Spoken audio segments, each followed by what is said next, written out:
Cette de la conférence va société maintenant être enregistrée. enregistrement de la conférence. Jean-Marc Garnier de la société Vacom, qui est une société de conseil en ressources humaines à Marne-la-Vallée, et donc qui nous fait le plaisir de bien pouvoir intervenir aujourd'hui sur un sujet d'actualité qui est le management post-confinement. Voilà. Donc, je vais lui laisser la parole. Simplement, on demandera à tout le monde de bien vouloir couper ses micros pendant le webinaire pour pas qu'il y ait d'interférences et de bruit parasite. Et donc, il y aura un temps de présentation et ensuite un temps d'échange, questions-réponses, voilà, si vous avez des questions à poser à la fin de la présentation. Voilà, bonne conférence. Alors bonjour à tous. Il y a quelques vidéos, enfin quelques caméras qui sont coupées, d'autres qui ne le sont pas, donc je suis ravi de voir vos visages.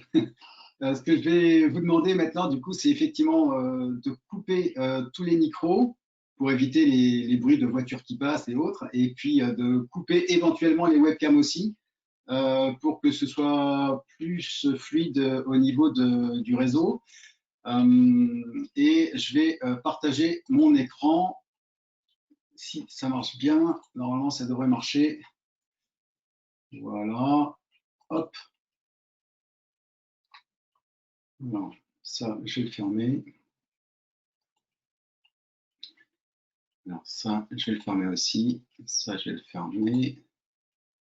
Comment je peux faire ça? Voilà. Bon, je vais le fermer comme ça.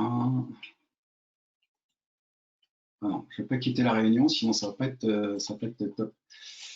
Je ne sais pas si... ouais, hop, voilà, on va faire comme ça. Donc juste pour m'assurer, Evgenia, est-ce qu'on voit bien mon écran?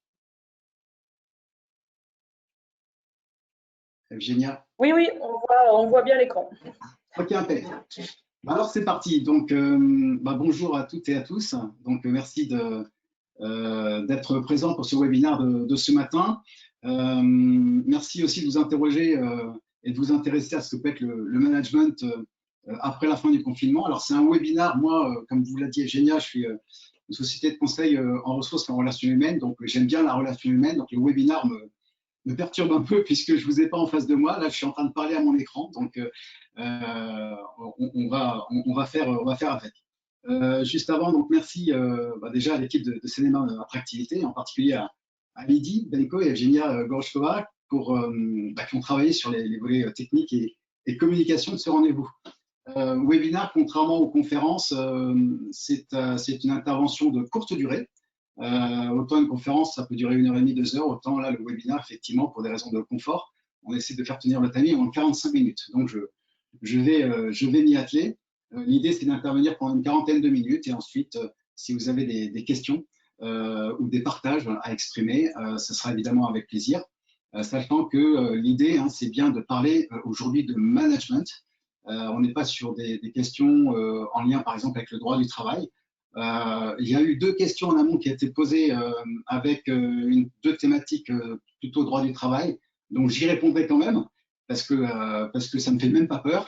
Mais par contre, je parlerai évidemment sous le contrôle de Maître Texier qui lui a plus de compétences que moi sur le sujet. On va démarrer. J'espère que ça va marcher au niveau du partage d'écran. Donc, je vais me présenter. Puis l'idée, c'est de vous raconter juste une petite histoire de mon parcours. Je ne vais pas vous parler de moi pendant 1 heure, ce n'est pas le sujet, mais pour que vous puissiez mieux comprendre quel est le lien avec l'activité que je fais aujourd'hui et la raison pour laquelle je partage avec vous cette thématique aujourd'hui également. Donc moi, je m'appelle Jean-Marc Garnier, donc je suis consultant en ressources humaines et dirigeant de Vacom à Marne-la-Vallée. Donc je vous présenterai Vacom tout de suite après. C'est un réseau de franchise national. Donc j'ai 49 ans, je suis marié, j'ai 2 enfants.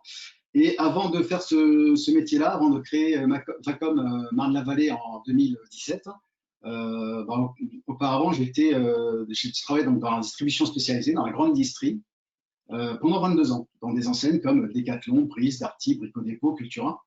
Voilà, des postes de direction de magasin, de direction régionale.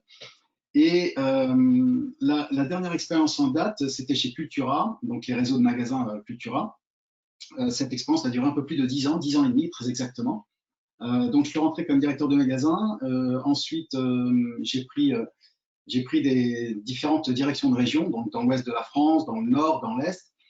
Et cette histoire qui m'est arrivée, elle est intéressante, justement, parce que quand j'ai occupé cette fonction-là, je me suis retrouvé dans un contexte un peu différent que d'habitude, puisque en magasin, on est dans du management de proximité, et en direction régionale, on est en management à distance.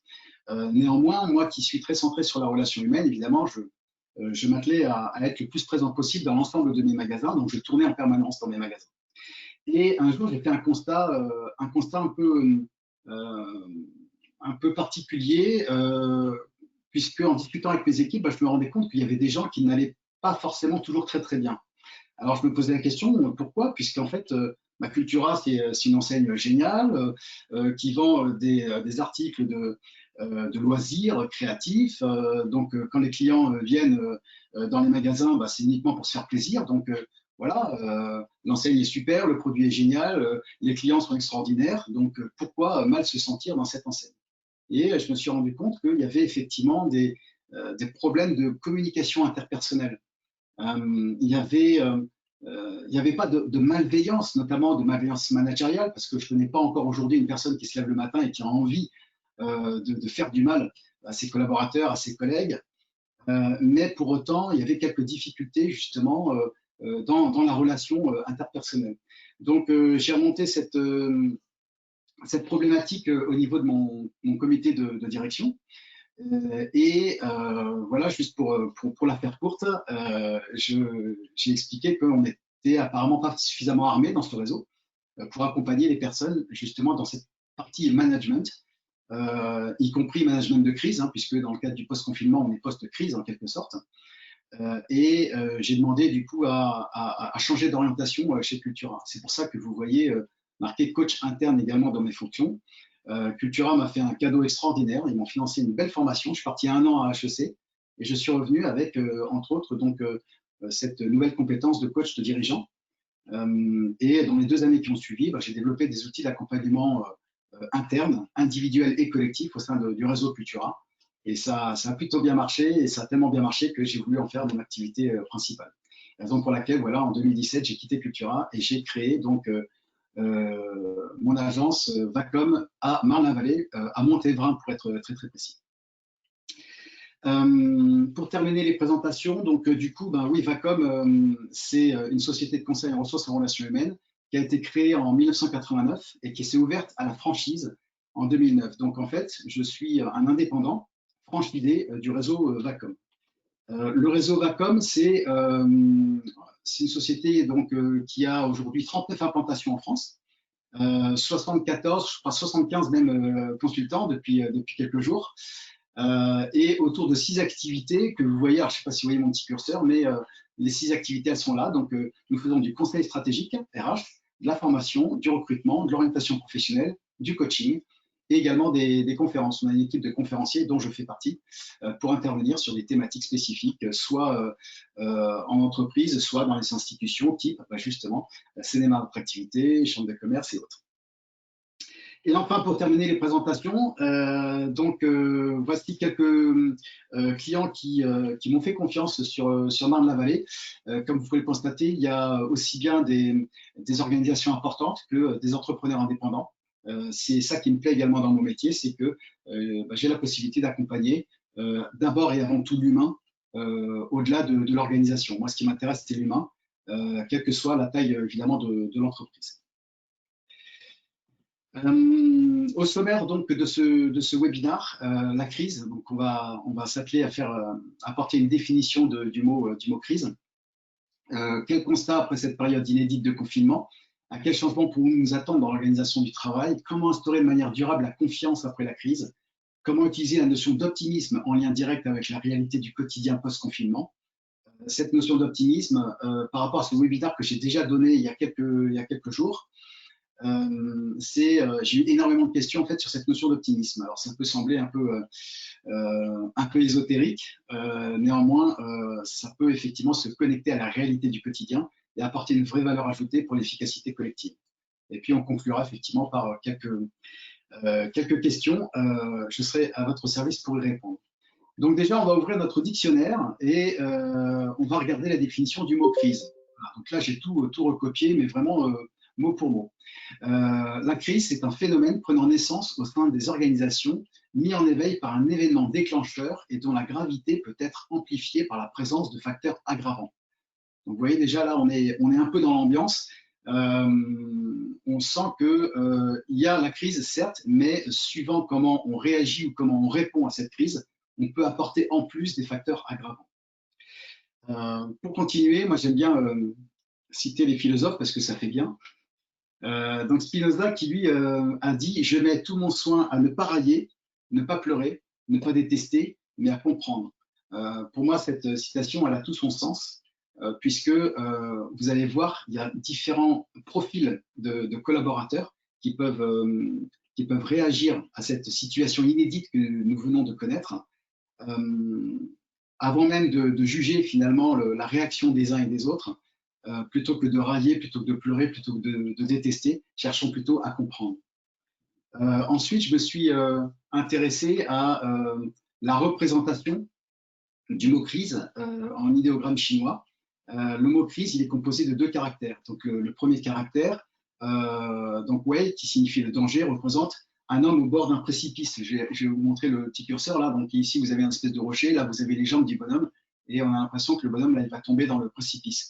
Donc, Wei-Ji, Wei pour le danger et Ji pour l'opportunité. Cette notion d'opportunité est souvent associée au vocabulaire des machines. Voilà, donc dans la partie opportunité, chance. Donc, vous voyez, la sémantique chinoise, elle est dans ce cas plus positive et elle évoque le caractère favorable que peut représenter une crise finalement pour une organisation. Au niveau du contexte, alors on parlera longtemps de cette période et comment elle a été gérée, de comment vous l'avez gérée, ou en tout cas comment les équipes l'ont perçue. Alors moi, ce que je vous propose, c'est de regarder quelques statistiques récentes d'OpinionWay, toujours histoire de se mettre un peu dans l'ambiance. Donc vous voyez ici, donc c'est des stats que j'ai récupérés ce week-end, hein, donc c'est vraiment tout récent. Vous avez ici un indicateur qui prend en compte donc, les questions de confiance à l'égard de l'évolution de l'économie et d'appréciation de la situation actuelle. Voilà, donc c'est vraiment comment les dirigeants et les collaborateurs et les managers perçoivent l'évolution du contexte conjoncturel. Et vous voyez que en fait, cet indicateur-là, le 100%, il est au milieu, il n'est pas là, hein, il est vraiment au milieu. Donc l'idée, c'est de dire est-ce que je suis dans un excès, on va dire, d'optimisme, ou est-ce que je suis plutôt dans du pessimisme. Et vous voyez que là, on est plutôt sur le dernier quart de cet indicateur. Et ce qui est intéressant, c'est de reprendre tout l'historique d'OpinionWay depuis février 2015. Et vous voyez qu'il y a quelques variations importantes.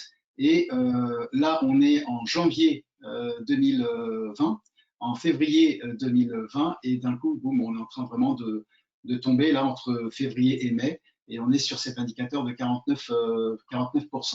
Donc vous voyez qu'effectivement, le contexte, il n'est pas particulièrement favorable. Enfin, ceci dit, j'imagine que pour vous, ce n'est pas forcément une surprise.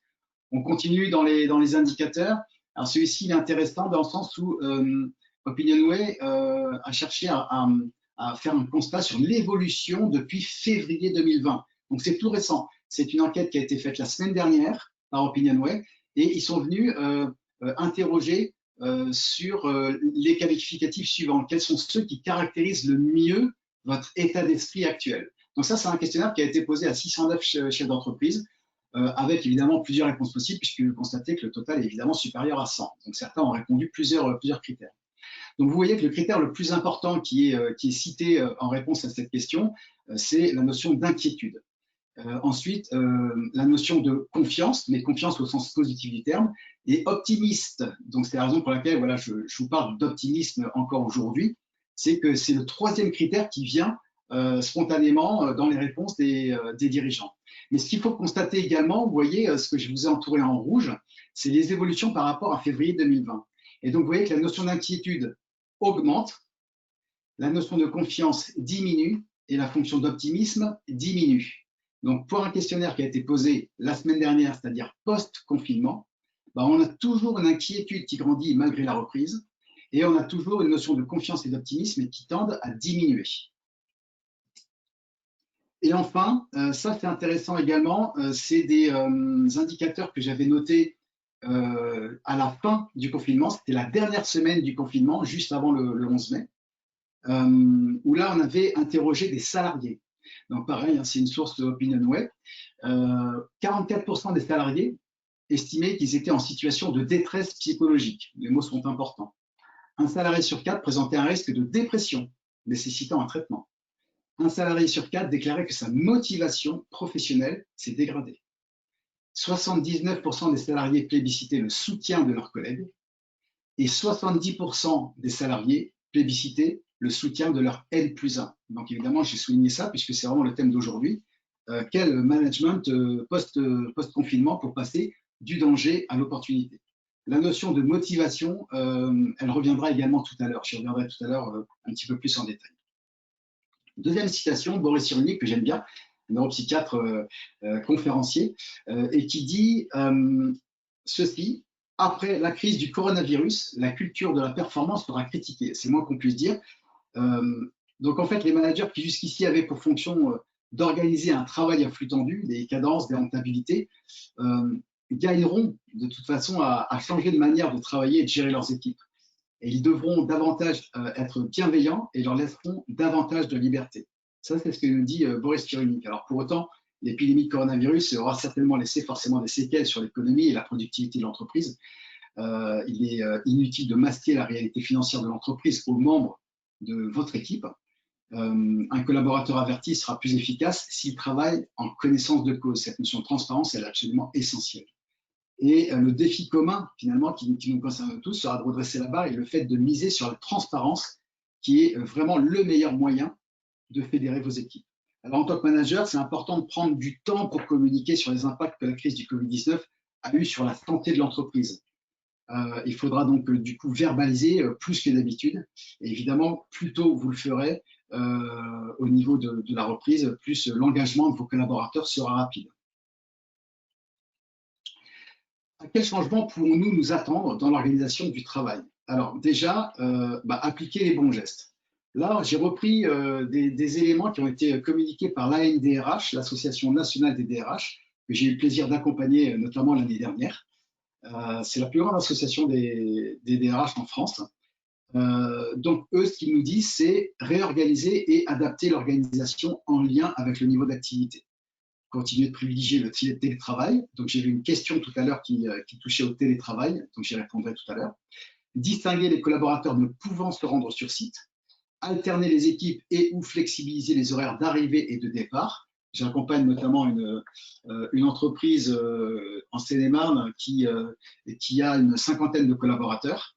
Cette entreprise n'accueille que 5 ou 6 collaborateurs par jour et de façon vraiment tournante. Donc, c'est une vraie contrainte, une vraie organisation, mais par contre, un geste fort pour bien adapter l'organisation par rapport au contexte. Et puis enfin, privilégier le travail individuel, même si je suis toujours à longueur d'année en train de prôner l'inverse, de favoriser plutôt le travail en collectif. Là, vu le contexte, il est important, par exemple, dans une chaîne de travail, qu'une personne s'occupe d'une commande de A à Z sans qu'il y ait d'interaction avec d'autres personnes. Les autres préconisations que nous propose la NDRH, c'est d'assurer la sécurité des salariés.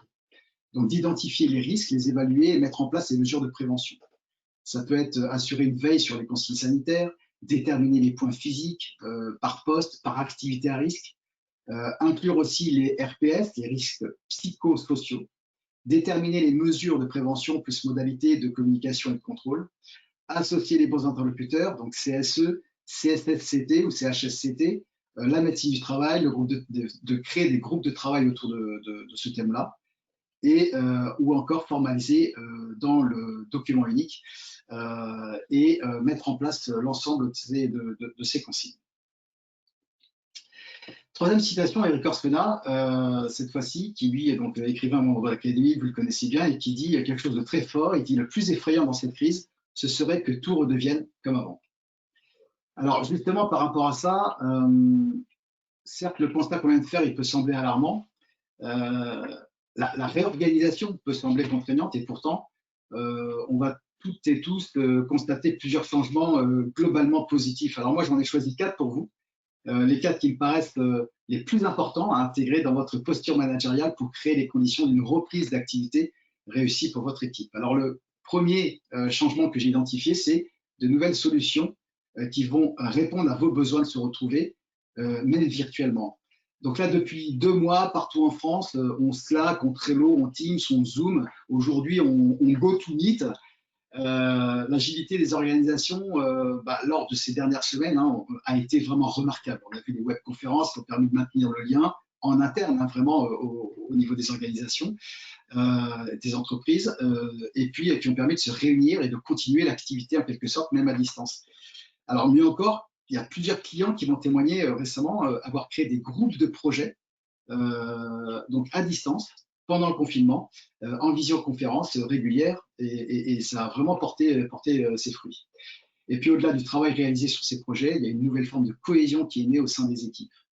Je ne sais pas si pour vous, vous l'avez constaté, en tout cas, moi c'est quelque chose que j'ai vu au niveau de plusieurs entreprises sur le cinéma. Le changement numéro 2 que j'ai identifié, c'est que le manager va se réinventer. Il va se réinventer pour donner du sens à l'action de son équipe. Le mot sens est important. Le mot sens, c'est le mot le plus utilisé dans l'entreprise aujourd'hui. Il y a 15 ans, c'était le mot crise. Aujourd'hui, c'est le mot sens.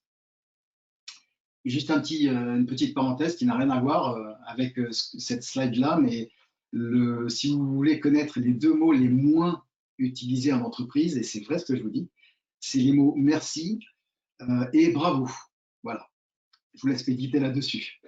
Bref, pour en revenir à cette slide, au niveau du manager qui va se réinventer, le télémanagement, il a secoué un peu le management à la papa, si vous me permettez l'expression. Donc, comment maintenir la dynamique des projets? Comment engager les équipes dans l'après-Covid-19?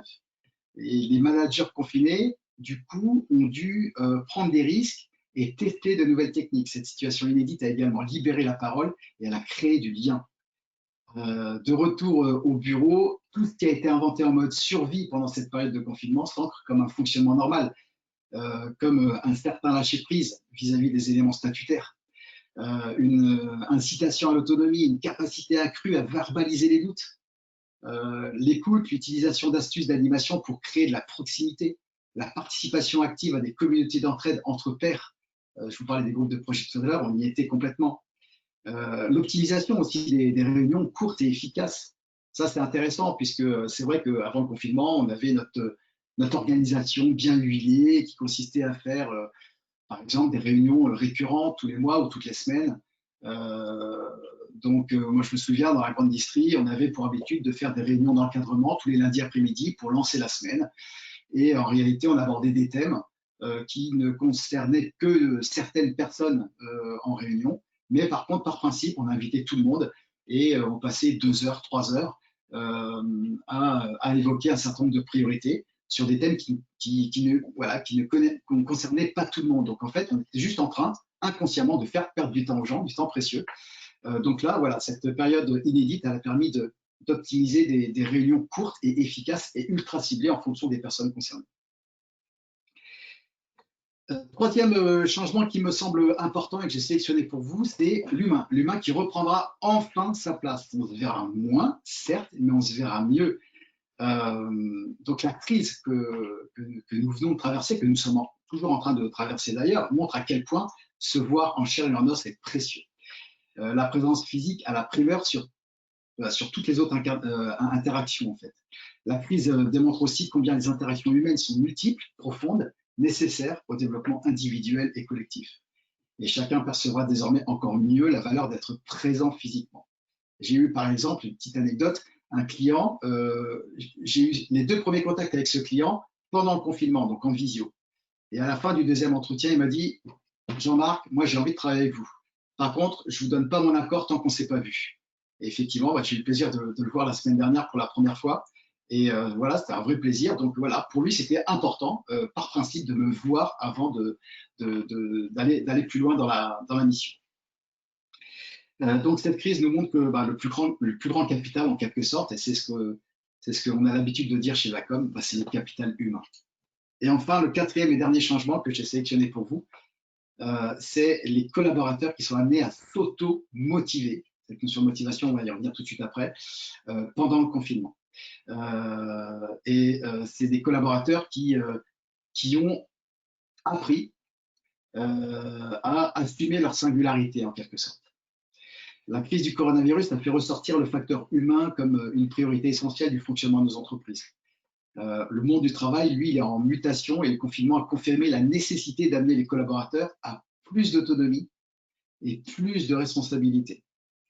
Mais lorsque le management est et reste pyramidal, c'est-à-dire un management vraiment vertical, dans ces cas, il est vraiment compliqué pour les collaborateurs de s'auto-valoriser, de maintenir l'engagement et leur motivation.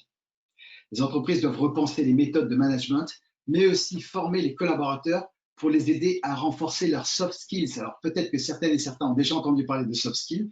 Pour les autres, je vous donne la définition. Les soft skills désignent des compétences comportementales, le plus souvent acquises en dehors de la sphère scolaire ou universitaire. Je vous ai dit tout à l'heure que je faisais du recrutement. Dans la notion de recrutement, j'ai pour habitude, parfois, quand j'ai des candidats en face de moi, de lire très rapidement en diagonale les CV. Ce qu'il y a dans la plupart du temps dans les CV, c'est les expériences, c'est les diplômes. Ça, ce sont les hard skills. Et tout de suite après, je regarde en dessous. En dessous, il y a les centres d'intérêt, les sports pratiqués, les loisirs pratiqués. Là, en fait, on a beaucoup d'informations sur est-ce que c'est plutôt du sport collectif, est-ce que c'est plutôt du sport individuel, avec une notion de challenge, de défi, de performance, de partage. Et là, on vient à travers ces quelques lignes qui sont généralement pas forcément valorisées, qui sont en bas du CV. Pour moi, c'est vraiment l'essentiel au cœur de l'important. Et on vient identifier les soft skills et voir en quoi finalement cette singularité du candidat que j'ai en face de moi pourra apporter une valeur ajoutée au collectif que compose l'équipe de mon client. Voilà pour la définition du soft skills. Donc, il va falloir apprendre finalement à exprimer sa singularité, à communiquer avec bienveillance. Je vous parlais tout à l'heure il n'y avait pas de malveillance dans ce que je constatais chez Cultura, mais par contre, il y avait de la maltraitance inconsciente par rapport à un management qui n'était pas particulièrement bienveillant et pas particulièrement connecté finalement au mode de fonctionnement des collaborateurs. Donc, il va falloir apprendre à exprimer cette singularité, effectivement, à se sentir fort de ses talents et se sentir aussi, du coup, plus proactif et plus souple. Alors, comment instaurer de manière durable la confiance après la crise? Là, je viens vous citer un autre philosophe contemporain. En fait, non, c'est un humoriste, Jean-Marie Bigard. Alors, je ne vais pas faire dans le graveleux, c'est pas du tout le thème d'aujourd'hui. Par contre, un jour en interview, il a sorti une phrase qui m'a scotché, que j'ai trouvé vraiment géniale et que j'aime reprendre de temps en temps. Il a dit « Je suis riche de ce que je donne ». Moi, je trouve ça intéressant comme expression. Ce que je donne déjà dans un premier temps, et dans le cadre de ce webinaire sur le management post-confinement, ça va commencer d'abord par une notion d'écoute, une notion d'écoute active. Alors, c'est quoi l'écoute active? Peut-être que certaines et certains en ont entendu parler. L'écoute active, en fait, deuxième cours de chinois, l'idéogramme chinois de l'écoute active, vous l'avez devant vous. Et cet idéogramme, en fait, il réunit 5 idées principales. L'écoute active, déjà, consiste à écouter l'autre attentivement et de façon non directive. Vous allez instaurer de la confiance, du respect, de l'empathie avec votre interlocuteur pour qu'il puisse s'exprimer en toute liberté et surtout sans crainte de jugement et sans pression. Voilà. Si vous écoutez de manière directive, forcément, il va y avoir quelque part de manière induite du jugement ou de la pression et votre interlocuteur va le ressentir. Alors, cet idéogramme chinois, il définit tout ce que sollicite l'écoute active. Les yeux pour voir, l'attention pour se centrer sur l'autre, le cœur pour ressentir, l'esprit pour penser et les oreilles pour entendre. Alors du coup, de l'écoute active à la méthode OPR. La méthode OPR, c'est un outil vraiment made in Vacom. Comme il y en a d'autres, en tout cas pour celui-ci, je prêche pour notre paroisse, je le trouve absolument génial parce qu'il est à la fois puissant et extrêmement simple. Chez Vacom, donc depuis 30 ans, en fait, on utilise cette démarche autour du sens de l'humain qui s'appuie sur cette méthode qui OPR, ça veut dire optimisation du potentiel relationnel.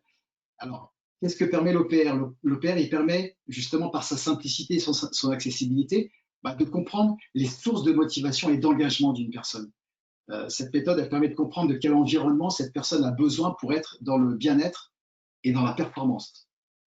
On a souvent entendu parler du bien-être en entreprise. On a aujourd'hui des Chief Happiness Officer. Bon, ça marche dans certaines organisations, ça marche peut-être moins bien dans d'autres.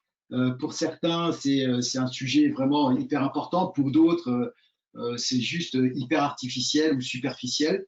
Au-delà de ça, c'est vrai que cette notion de qualité de la relation, elle est absolument essentielle.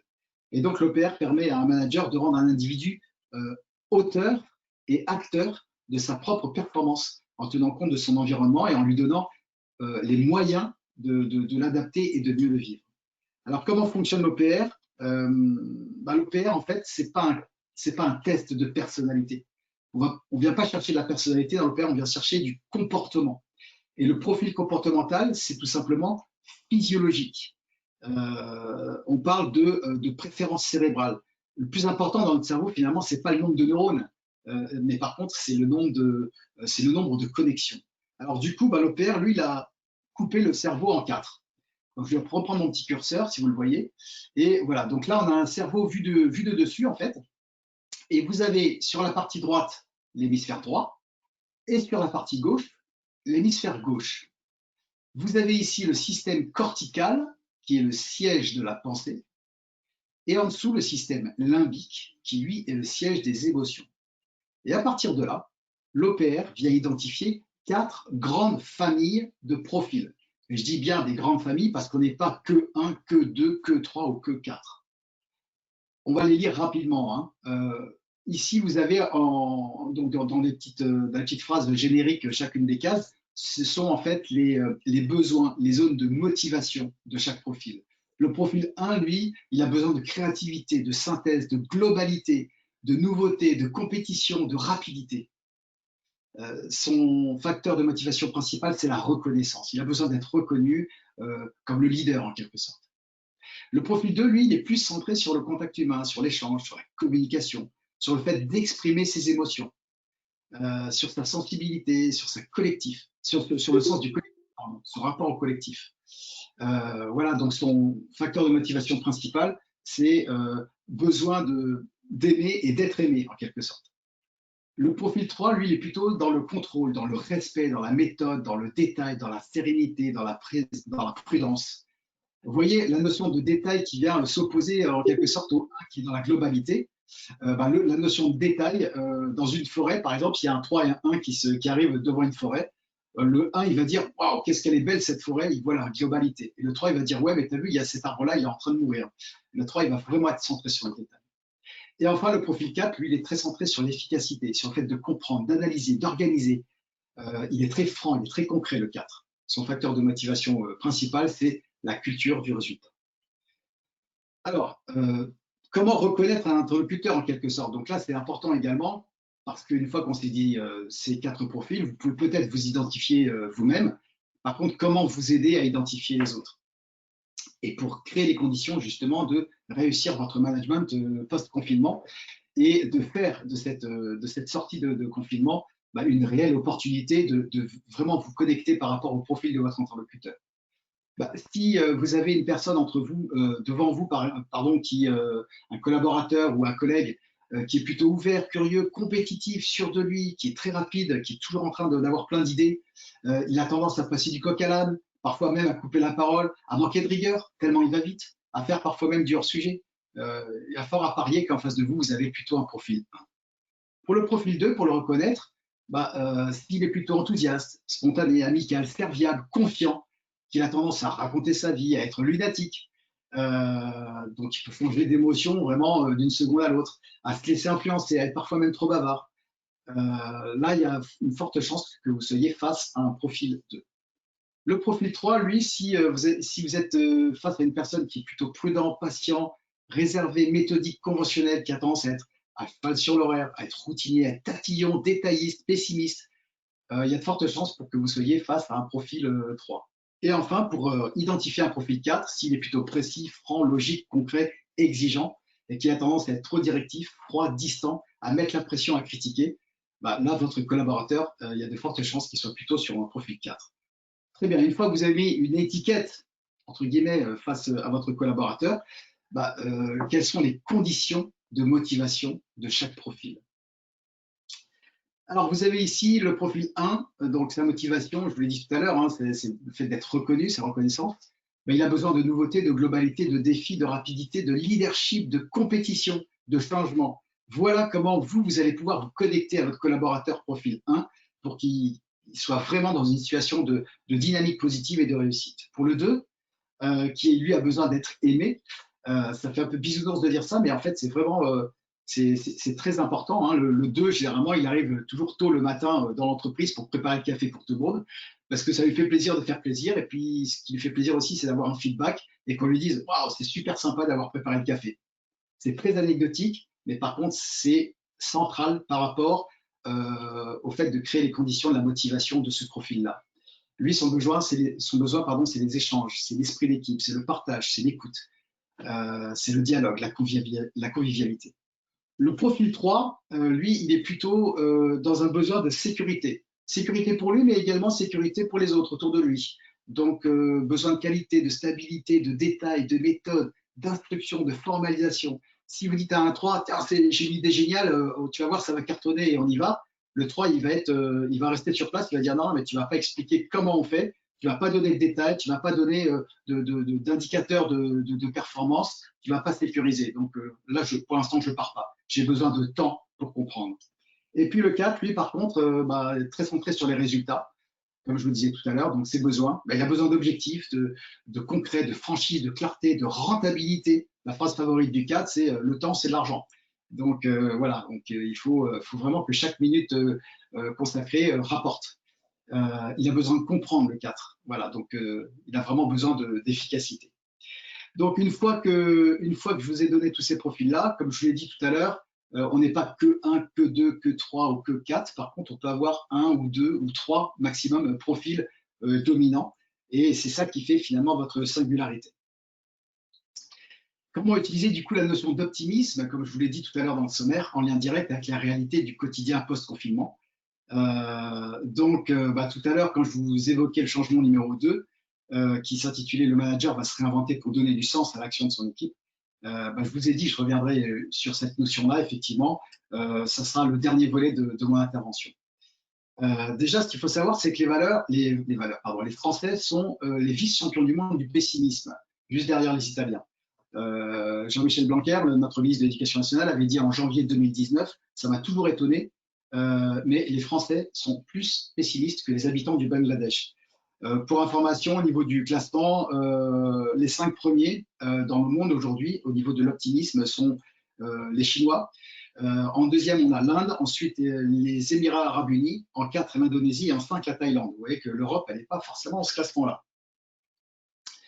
Donc, on a toujours pour habitude de dire que certains voient le verre à moitié plein, d'autres voient le verre à moitié vide. En fait, on n'est pas que optimiste, on n'est pas que pessimiste, on est un subtil mélange des deux.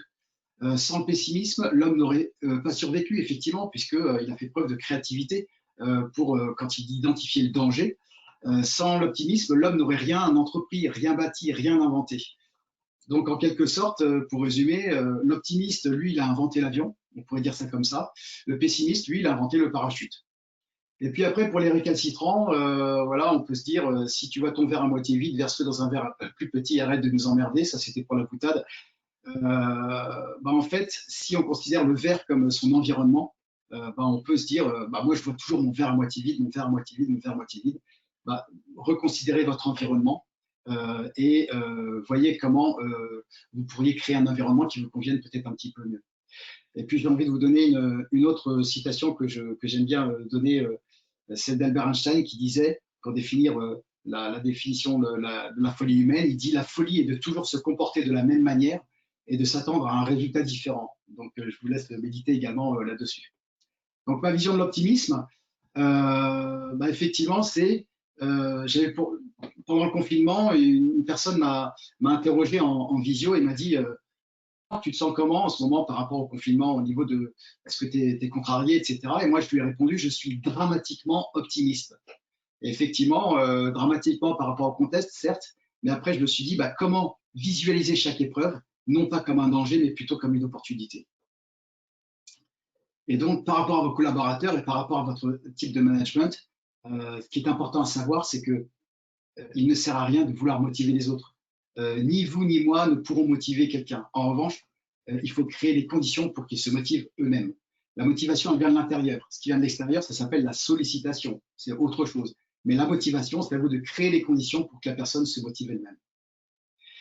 Donc, juste pour terminer, les attitudes face à l'optimisme, on va reprendre les 4 profils très rapidement. Le 1, lui, bah, il affirme sa liberté, sa singularité, il aime entreprendre, se projeter dans l'avenir, créer, il aime prendre des risques, il aime entraîner par son dynamisme, il saisit les opportunités. Par contre, il peut aussi penser qu'il peut tout faire et ne rien finir. Il peut prendre trop de risques, il peut manquer de tolérance avec ceux qui ne manifestent pas son enthousiasme, il peut manquer de réalisme et ne pas évaluer tous les problèmes. Voilà les points critiques du 1, entre guillemets. Pour le 2, ses attitudes face à l'optimisme, bah, il est souriant, avec un enthousiasme contagieux. Vous voyez, la personne qui est en train de vous parler en ce moment, c'est un grand 2. Voilà. Donc, moi, je suis très, très enthousiaste et j'aime bien que ça se diffuse massivement autour de moi. Le 2, il aime créer un climat convivial et chaleureux. Il exprime ses émotions et sa gratitude. Il rencontre des gens de toutes sortes. Il a confiance. Par contre, il peut ne pas être lui-même par peur du regard des autres. Il peut être subjectif et manquer de réalisme. Il peut s'oublier au profit des envies des autres, parce qu'il veut tellement faire plaisir que finalement, il s'oublie lui-même. Il peut se montrer candide, naïf, il peut être aussi envahi par les émotions et contaminer les autres. Le 3, ses attitudes face à l'optimisme, bah, il prépare des plans B, C, D en cas d'imprévu. Souvenez-vous, hein, le 3, il est très centré sur la sécurité. Il a confiance dans ce qui a déjà marché, il fait preuve de prudence, il a besoin de se sentir en sécurité pour foncer. Il va aussi avoir des difficultés à prendre des risques, il va mettre en avant tout ce qui ne va pas, il peut se montrer pessimiste, il peut aussi manquer de confiance en lui, et parfois il rumine aussi des événements passés. Il est très centré sur le passé, le 3. Et enfin le 4, ses aptitudes face à l'optimisme, il analyse pour voir les opportunités, il fait tout pour atteindre l'objectif qui s'est fixé. Chaque problème a une solution, il va à l'essentiel, il ne s'attarde pas sur les rumeurs ou les humeurs de chacun, il cherche à comprendre les erreurs pour s'améliorer. Il doit avoir par contre concrètement les choses pour se projeter. Ça, c'est important qu'il puisse voir concrètement ces choses-là. Et puis, il peut avoir des difficultés avec les idées utopistes ou trop abstraites. Donc, juste pour terminer par rapport à cette notion d'optimisme, comment vous, dirigeant, manager, vous allez pouvoir créer les conditions pour accompagner chacun de vos collaborateurs en fonction de leur profil OKR. Bah, déjà, le 1, il va falloir le challenger, lui dire que personne ne peut y arriver. Il va falloir valoriser sa singularité. Voilà, j'ai pensé à ce projet-là, j'ai immédiatement pensé à toi. S'il n'y a qu'une seule personne qui peut gérer ce projet-là, c'est évidemment toi, pour telle et telle raison. Là, vous allez vraiment nourrir son 1 qui a besoin de se sentir complètement singulier et unique en quelque sorte. Il va falloir cultiver le pourquoi pas. Comme il aime les défis, il aime les challenges, le 1, il va dire tiens, je pense à ça. Franchement, je ne sais pas si c'est faisable, mais à la limite, pourquoi pas. Dès que vous avez dit ça, le 1, il dit attends, moi je prends, tout de suite. Il faut le laisser s'exprimer librement, il faut jouer la provocation pour le fun. C'est un joueur, le 1.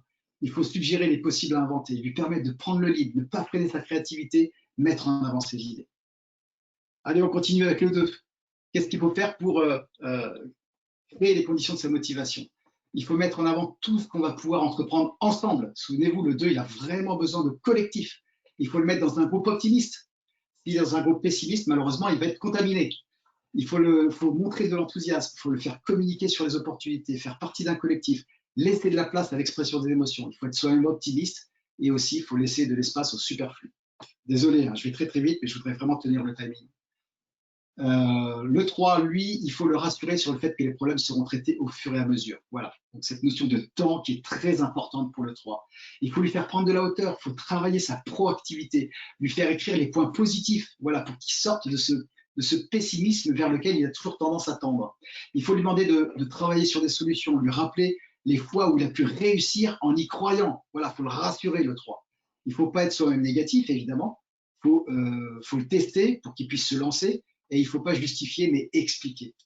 Et enfin, pour terminer, le 4. Comment créer les conditions de sa réussite? Le 4, il faut le confronter. En quoi le pessimisme est plus réaliste que l'optimisme? Si ce sont juste des mots, le 4, pour lui, ça ne parle pas. Lui, ce qu'il faut, c'est vraiment du concret. Vraiment connecté à la réalité du quotidien et puis surtout à la rentabilité, qu'est-ce que ça va me rapporter. Il faut le mettre en action parce que le temps, c'est de l'argent. Il faut mettre en avant là où il peut s'améliorer. Il faut lui montrer le bénéfice de l'objectif à atteindre, quel que soit le chemin utilisé. Ce n'est pas un problème. Le comment, il va le déterminer lui-même, mais à partir du moment où il y a du résultat et de la rentabilité à aller chercher, le 4, il y va. Il faut lui montrer ce qui a déjà été accompli plutôt que ce qui reste à faire. Ce qui reste à faire, c'est de la nouveauté, c'est plutôt pour le 1. Le 4, lui, il est très pragmatique sur OK, très bien, qu'est-ce qui reste à faire? Très bien, je sais comment faire, on y va.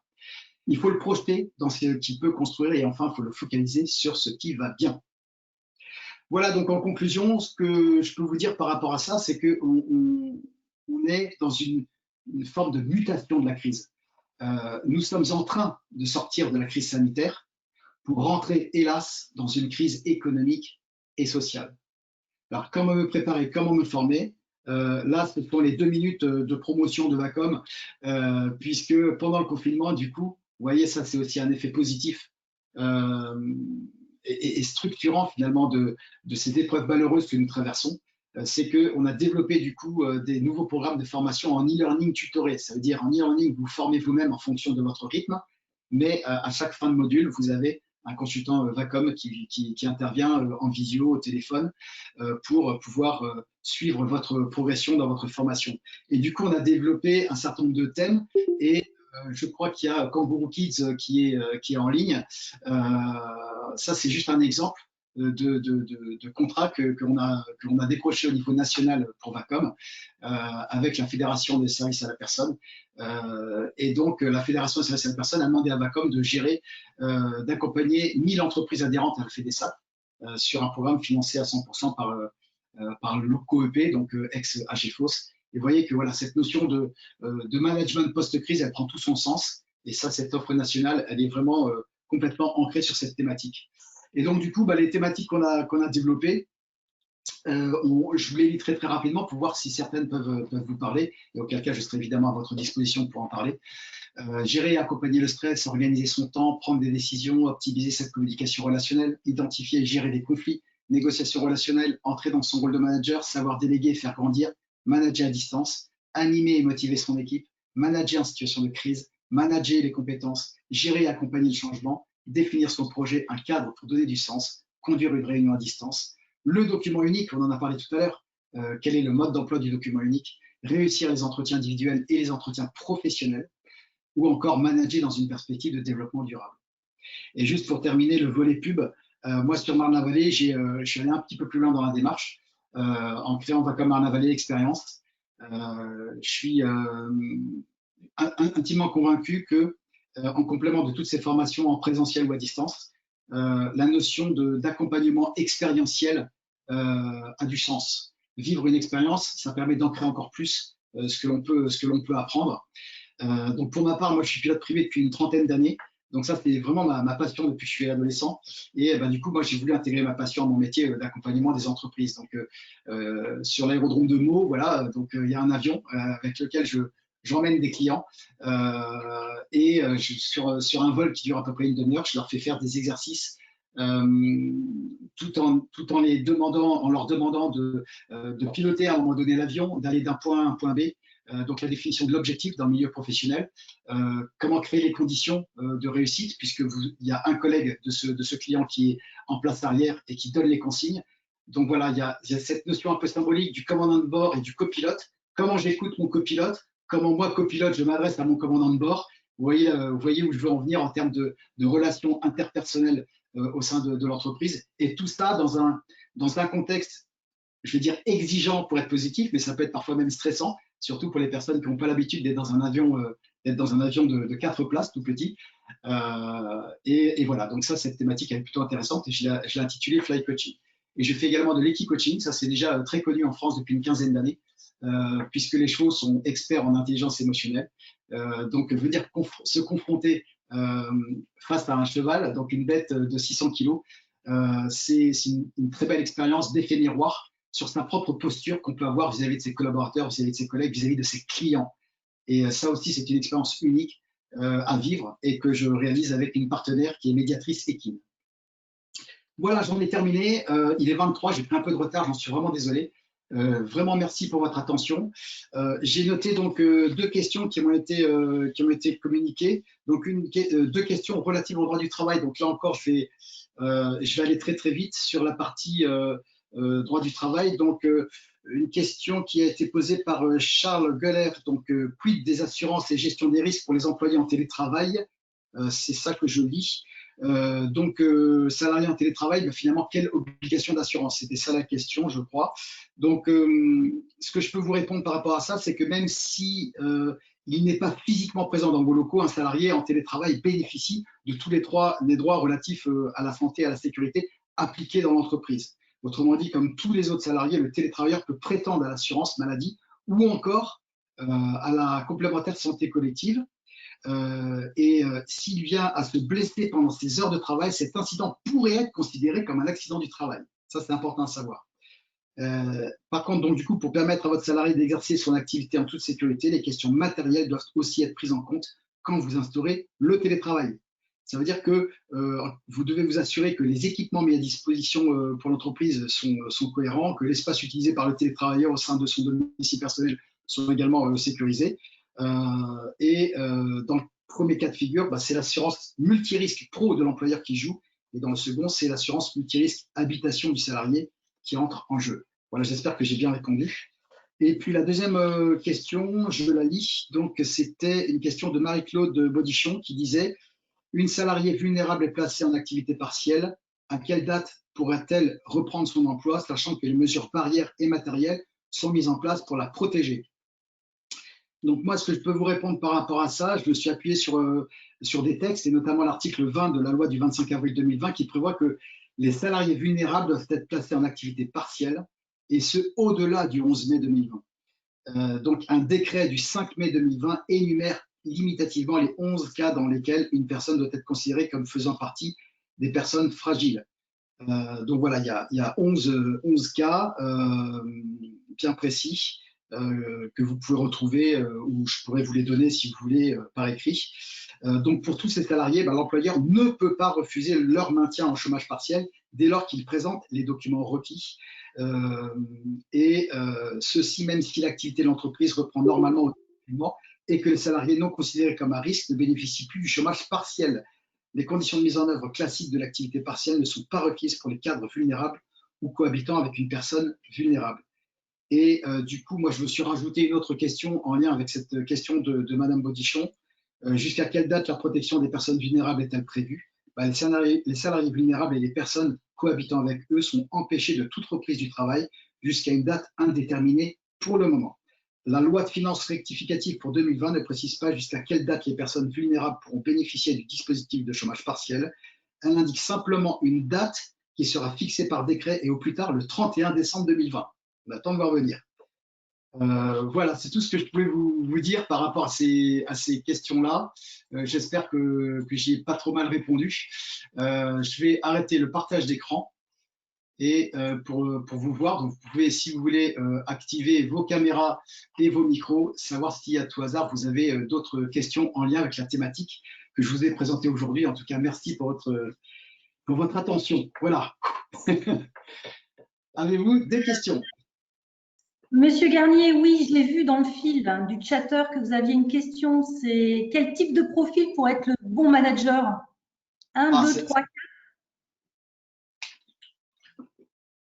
Excusez-moi, je bois un coup. J'adore cette question, elle est géniale, elle vient régulièrement. C'est pas le profil qui fait le poste, c'est pas le profil qui fait la fonction. Par exemple, Elon Musk, c'est un profil 1, c'est un visionnaire. C'est un génie, il est capable de voir à 100, 150 ans devant lui. Ce que le commun des mortels n'est pas capable de faire.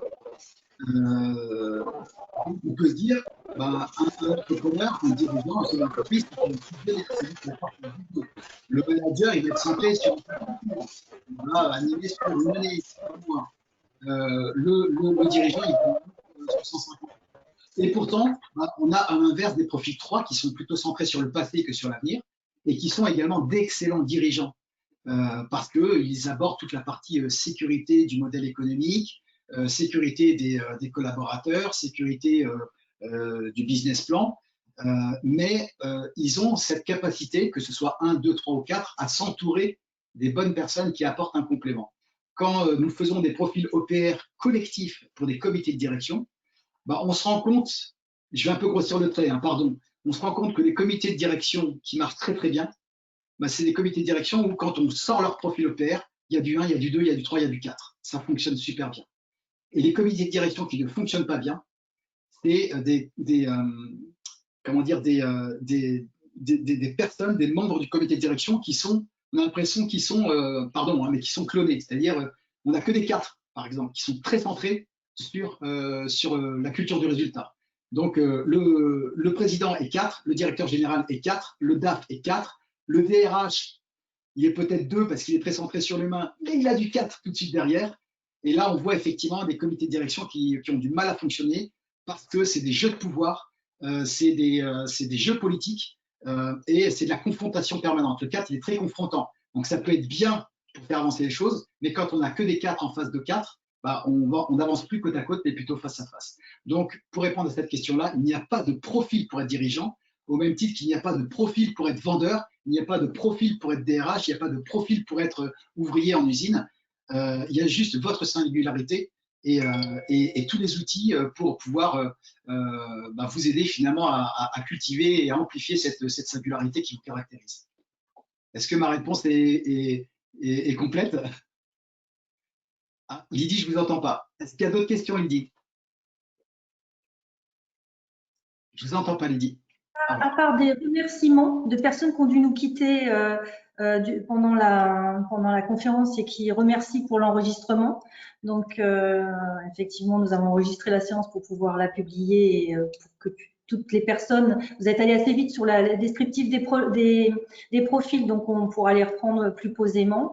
Non, pas d'autres questions, mais pour les présents, là, j'ai coupé les micros, mais vous pouvez réactiver le micro hein, sans problème en cliquant dessus si vous avez des questions, donc n'hésitez pas.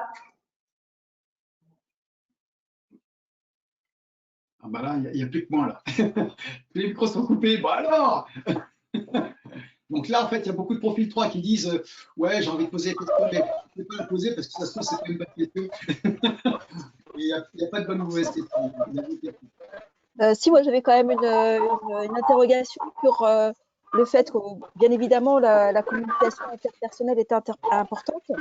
Le souci, c'est comment amener son personnel à venir nous voir alors qu'on dit tout le temps que la porte est ouverte et qu'on essaie d'organiser des micro-réunions pour justement travailler avec eux sur les conditions de travail, sur l'organisation.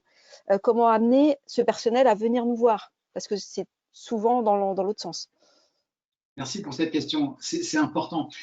C'était un peu le but de cette intervention aujourd'hui, c'est de bien faire comprendre que cette situation inédite que nous venons de vivre, il est essentiel au moment de la reprise de donner un temps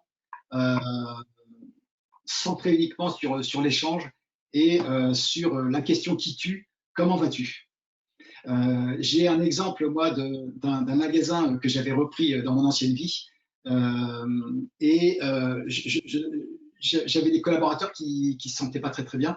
Et un en particulier, un vendeur, je me souviendrai toujours, il arrive le matin dans le magasin, il vient vers moi et je lui dis tiens, salut, comment ça va?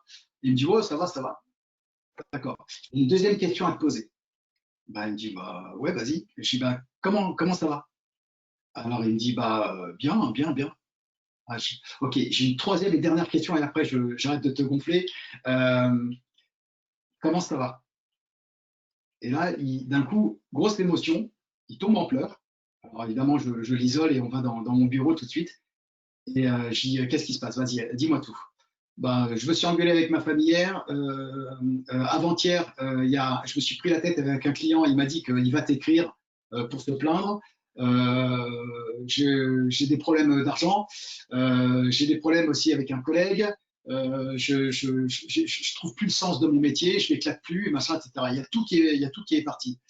Donc, pour répondre à votre question, si je n'avais pas posé 3 fois la même question, je n'aurais pas eu ces informations-là. Je me serais juste contenté d'un ça va. Bon, ok, j'ai coché la case.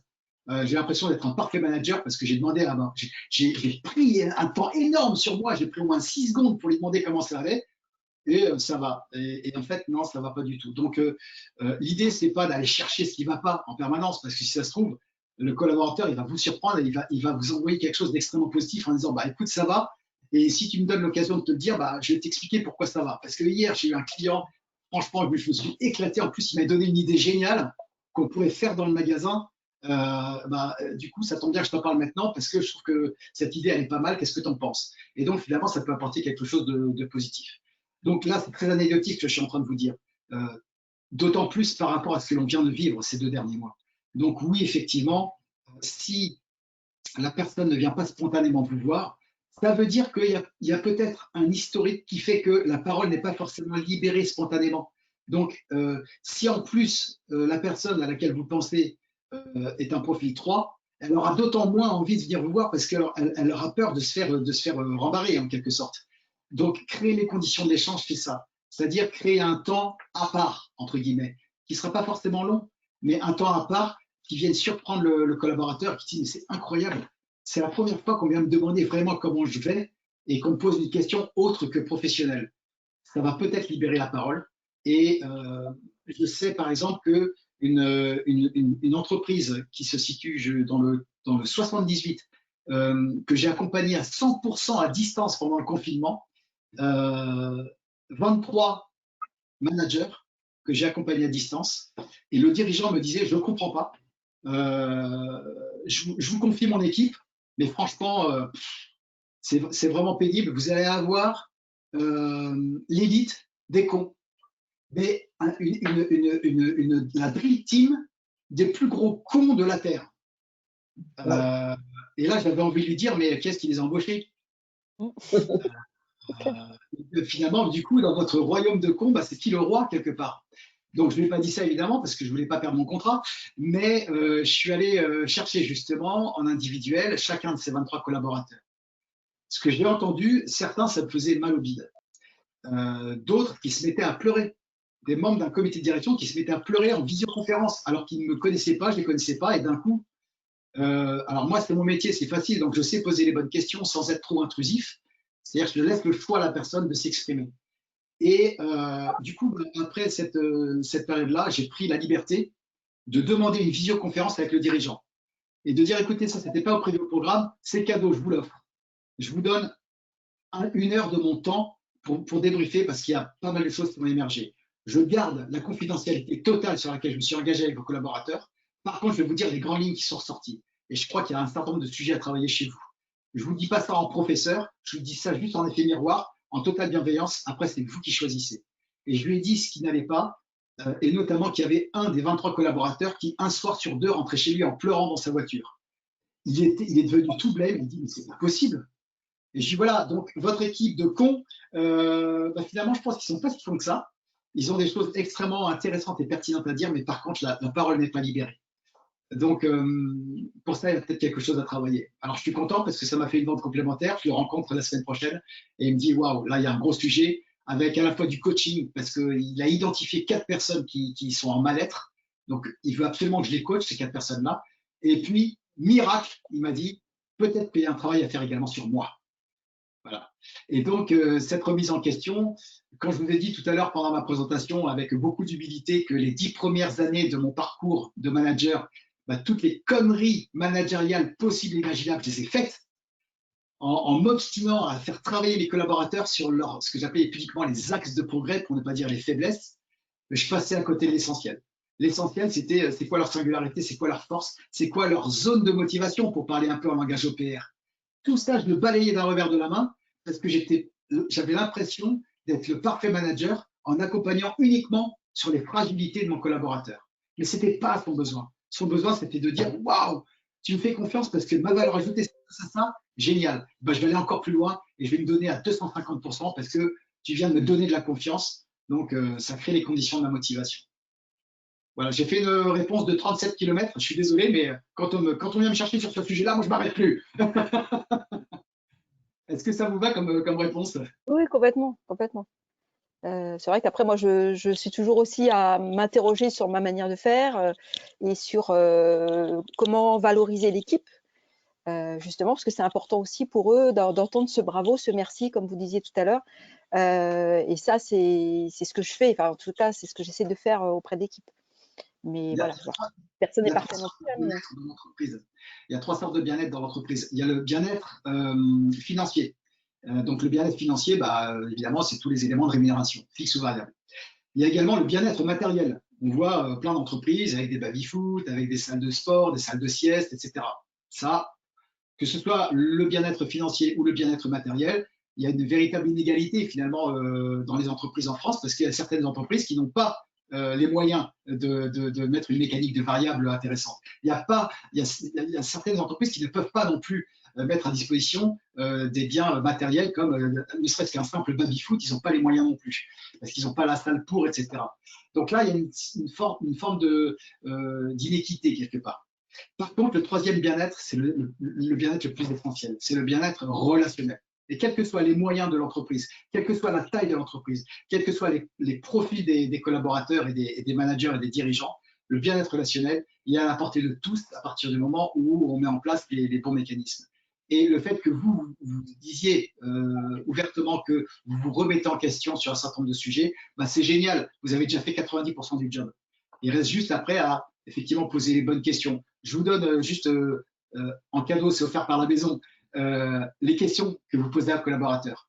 Veillez à ce que ces questions soient ouvertes en permanence. Comment ça va? Ça a plus de portée que est-ce que ça va? Est-ce que ça va? Ouais. Ça veut rien dire, ouais. Non, oui, ça veut rien dire. Par contre, comment ça va? On va dire, ouais, ça va, ça va. Là, vous pouvez enchaîner sur une autre question ouverte. C'est qu'est-ce qu'il y a derrière ce ouais, ouais, ça va, ça va? Qu'est-ce que? Toutes les questions qui commencent par le son que, qu'est-ce que, quoi, que, comment, qui, c'est des questions ouvertes qui vont obliger votre interlocuteur à vous apporter une vraie réponse plutôt qu'un simple oui ou un simple non.